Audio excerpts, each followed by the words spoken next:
O conhecimento da verdade liberta. Em 1767, o rei Carlos III da Espanha expulsou os jesuítas do Chile, temendo que os jesuítas lhe roubassem o reino. E dentre os jesuítas expulsos estava um padre de origem judaica, o padre Manuel Lacunza, o qual foi para a Itália em 1768 e publicou na Espanha, em 1811, o livro A Vinda do Messias em Glória e Majestade.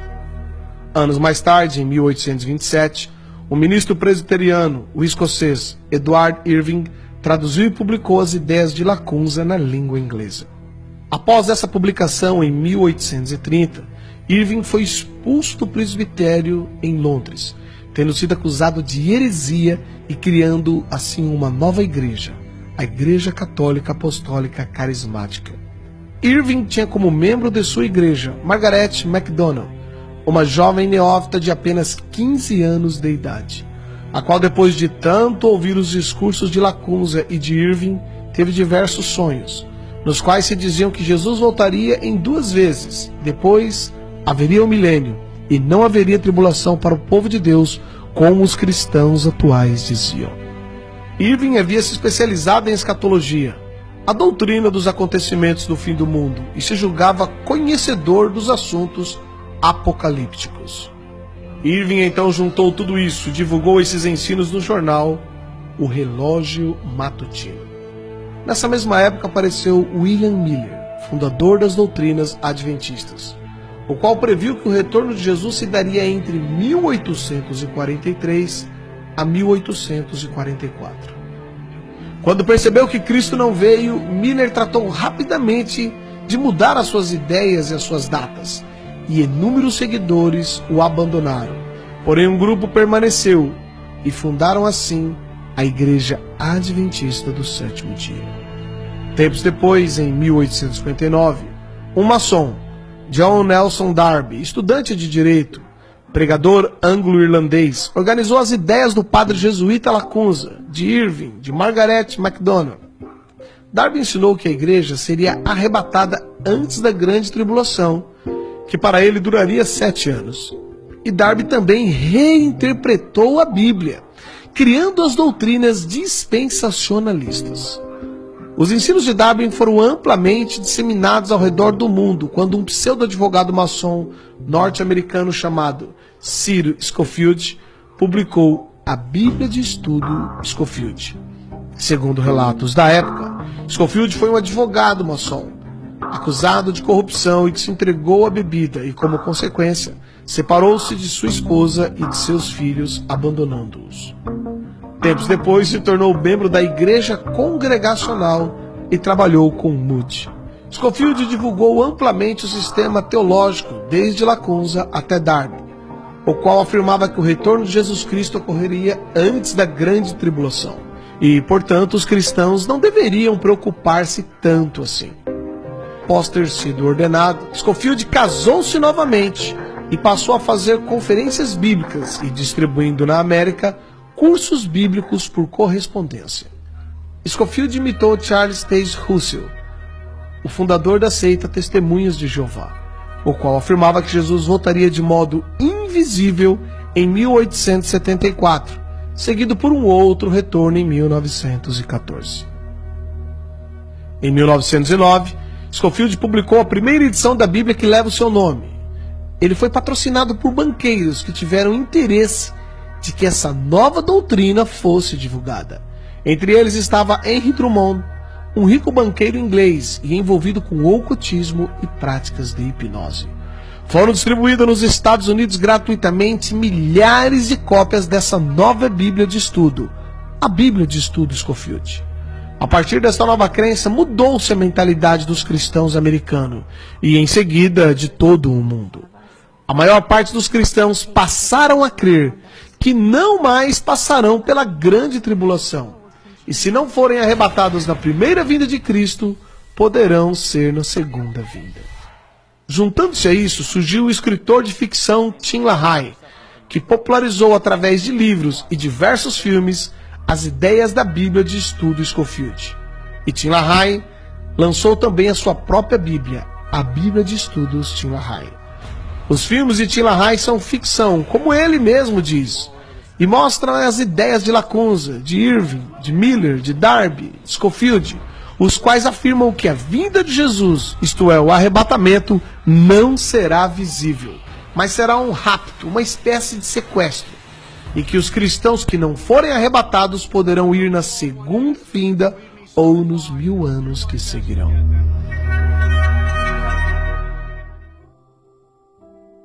Agora, pastor, para encerrar, eu gostaria de dizer o seguinte. Deus me deu essa missão. E eu peço a essa casa de Deus que peça, interceda, para que me dê força, porque em muitos momentos ela me falta. Muito obrigado.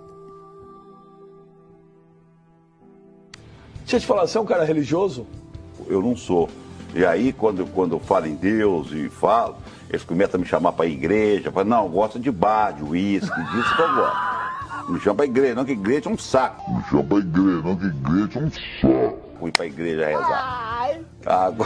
Agora é isso. Então você não pode falar. Começa, pastor, vem cá, vem na igreja espetacular. Calma. E ainda vai me tomar 10%. Nem pro capeta.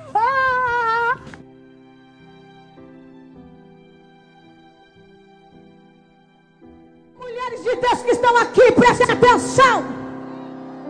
Ainda ontem uma profetisa do cão. Que profetisa do cão? Uma mulher aí, sem dono, sem eira, sem beira, me parou ali atrás para dizer: ei, o pastor profetizou que isso aqui vai ser um estado de fogo, um país de fogo.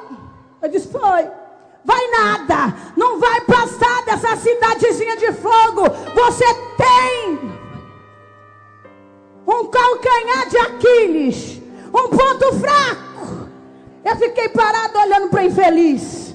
Ela disse: é só tocar no teu casamento, destruir teu casamento, e isso tudo aqui acaba. Tá amarrado, Satanás. Meu casamento é de Deus. O meu marido foi Deus quem me deu. Barabaca. Mulheres que estão aqui, olha para mim. Está em crise conjugal na tua casa. Para de ouvir profeta e profetiza. Eles sempre souberam ao longo da história que se os cristãos soubessem o que estava escrito no Talmud, isso faria os cristãos muito enfurecidos. Então os judeus foram capazes de esconder muitas das blasfêmias que eles falam sobre o Senhor Jesus Cristo, porque as pessoas não falam hebraico. Eis o que eles falam sobre Jesus no Talmud. Ali há seções sobre Jesus. Na verdade, existe um livro inteiro escrito pelo diretor de estudos judaicos da Universidade de Princeton, Dr. Schaeffer, um judeu. Ele escreveu o livro Jesus no Talmud. Então, se você quer saber o que Jesus tem a ver com o Talmud, pegue o livro Jesus no Talmud, do Dr. Schaeffer. Peter Schaeffer é o chefe de estudos judaicos na Universidade de Princeton. Em seu livro Jesus in the Talmud, ele comenta e analisa cada menção feita a Jesus nas páginas do Talmud. Tenha em mente que o Talmud foi escrito centenas de anos depois que Cristo viveu. Então nele há referências sobre Jesus, e são odiosas e blasfemantes referências. Segundo o Talmud, Jesus nasceu em consequência de adultério. Era o filho bastardo de Maria e de um soldado romano chamado Pantera. Ele passou os primeiros anos de sua vida no Egito, onde aprendeu magia negra, idolatria e bruxaria. Jesus nasceu de uma prostituta. No Talmud, Maria era uma prostituta. Ela tinha relações sexuais com muitos homens. O pai era um centurião romano. O Talmud blasfema ainda mais do Senhor Jesus, chamando-o de tolo e comparando-o a vilões do Velho Testamento, como Balaão, Aitofel, Doeg e Geazi. O Talmud fala sobre os judeus matando Jesus? Vagamente, mas Maimônides acredita que os judeus o mataram.